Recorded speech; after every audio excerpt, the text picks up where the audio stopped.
جی السلام علیکم، امید کرتا ہوں آپ سب خیریت سے ہوں گے۔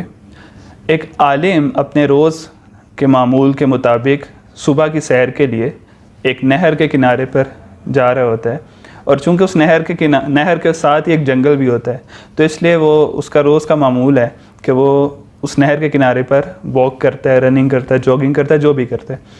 وہ کر رہا ہوتا ہے، اسے ایک زخمی سانپ نظر آتا ہے۔ وہ زخمی سانپ کو دیکھتا ہے اور اس کو اپنے ہاتھوں میں اٹھا لیتا ہے۔ زخمی سانپ کو اس کو ہاتھوں میں اٹھا کر جنگل کی طرف روانہ ہو رہا ہوتا ہے کہ میں اس کو جنگل میں چھوڑ رہا ہوں تاکہ یہ اپنے زیادہ زخمی نہ ہو اور یہ ٹھیک ہو جائے۔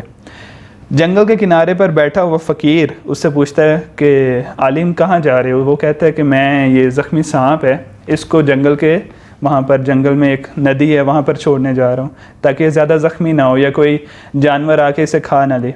وہ کہتا ہے چلو میں بھی ساتھ چلتا ہوں۔ وہ اس کے ساتھ چل پڑتا ہے۔ وہ ندی کے پاس اس سانپ کو چھوڑنے لگتے ہیں۔ عالم جو ان سے ہوتے ہیں، وہ سانپ عالم کو ڈنگ مار لیتا ہے۔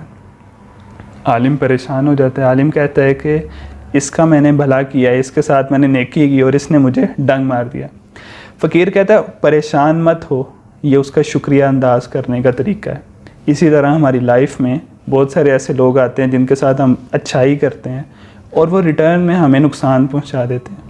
تو اس کو اس طرح ہمیں ڈیل کرنا چاہیے کہ اس کا شکر انداز کرنے کا طریقہ ہی ایسا تھا، ڈنگ مارنا یا پھر نقصان پہنچانا۔ تو ایسے لوگوں کو اس کے ساتھ نیکی کریں اور دریا میں ڈال دیں، اور اللہ پر توکل رکھیں کہ وہ آپ کو اس کا صلہ دے گا، نہ کہ وہ شخص۔ مولا علی کا بھی قول ہے کہ جس شخص کے ساتھ آپ نیکی کرو اس کے شر سے بچو۔